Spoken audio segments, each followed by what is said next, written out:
ప్రభు నందు ప్రియులారా, మీ అందరికీ ప్రభు యేసుక్రీస్తు నామమున శుభములు. ఆశ్చర్యకరమైన పునరుద్ధరణ.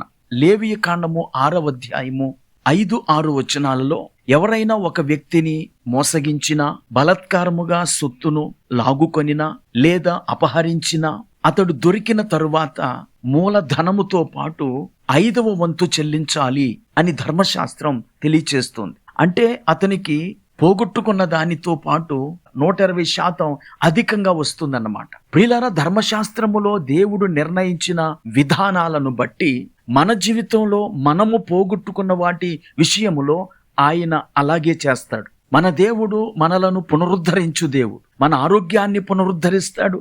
ఆయన మన ఆస్తులను కూడా పునరుద్ధరిస్తాడు. అలాగే ఆయన మన అభిషేకాన్ని పునరుద్ధరిస్తాడు. సంసోను అభిషేకాన్ని పోగొట్టుకున్నాడు. అయితే దేవుడు అతనిని పునరుద్ధరించిన తరువాత అతడు తన జీవిత కాలములో చంపిన శత్రువుల కంటే అతని పునరుద్ధరణ తర్వాత అతడు అధికంగా శత్రువులను చంపాడు. న్యాయాధిపతుల గ్రంథం 16వ అధ్యాయం 30వ వచనం చూడండి. మరణకాలమున అతడు చంపిన వారి శవముల లెక్క జీవిత కాలమందు అతడు చంపిన వారి లెక్క కంటే ఎక్కువాయను.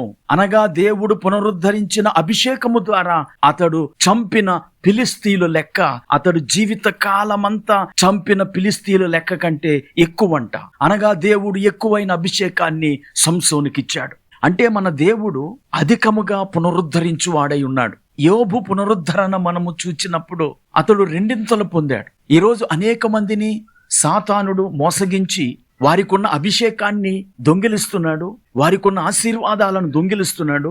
అయితే వాడు తీసుకున్న దానికి 5 ప్రభు మనకు అనుగ్రహిస్తాడు. సామెతల గ్రంథం 6వ అధ్యాయం 31వ వచనంలో దొంగ దొరికినెడల 7 చెల్లింపవలెను అని సొలొమోను రాస్తాడు. ప్రియులారా, పోగొట్టుకున్న దానికి 5 లేదా 7 తిరిగి అనుగ్రహించుట అనేది దేవుని సూత్రం. మన దేవుడు కోల్పోయిన దానిని తిరిగి ఇచ్చువాడై ఉన్నాడు. యోవేలు గ్రంథం 2వ అధ్యాయంలో మిడుతలు తినివేసిన సంవత్సరాల పంటను నేను మీకు ఇస్తాను అని దేవుడు ఇశ్రాయేలీయులకు వాగ్దానం చేస్తున్నాడు. యోవేలు గ్రంథం 2వ అధ్యాయం 25వ వచనం.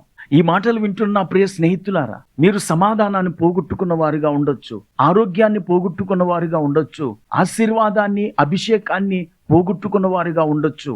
అయితే మన దేవుడు పునరుద్ధరించువాడు గనుక ఆయన దానిని 100కు 100% కాదు, 100కు 120% అధికంగా మనకిస్తాడు. గనుక నేడే దేవునికి లోబడి ఆయన ఆజ్ఞలు అనుసరించి నడుచుకోవటానికి తీర్మానం చేయండి. దేవుని నుండి 120% పొందుకోనండి. ప్రార్థన చేసుకుందాం. కృపా కనికరం కలిగిన మా తండ్రి, నీకు వందనాలు. ఇంతవరకు నీ వాక్యము ద్వారా మాతో మాట్లాడారు. పోగొట్టుకున్న దానిని తిరిగి దయచేసే దేవుడు. ఇశ్రాయేలీయులకు మిడతలు తినివేసిన పంటనిచ్చారు. యోబుకు పోగొట్టుకున్న ఆస్తిని 2 ఇచ్చారు. సంసోనుకు అభిషేకం 2 ఇచ్చారు. కనుక వింటున్న వీక్షకులకు కూడా వారు పోగొట్టుకున్న దానిని అధికముగా దయచేయమని యేసుక్రీస్తు నామమున ప్రార్థించి వేడుకుంటున్నాము. ఆమేన్.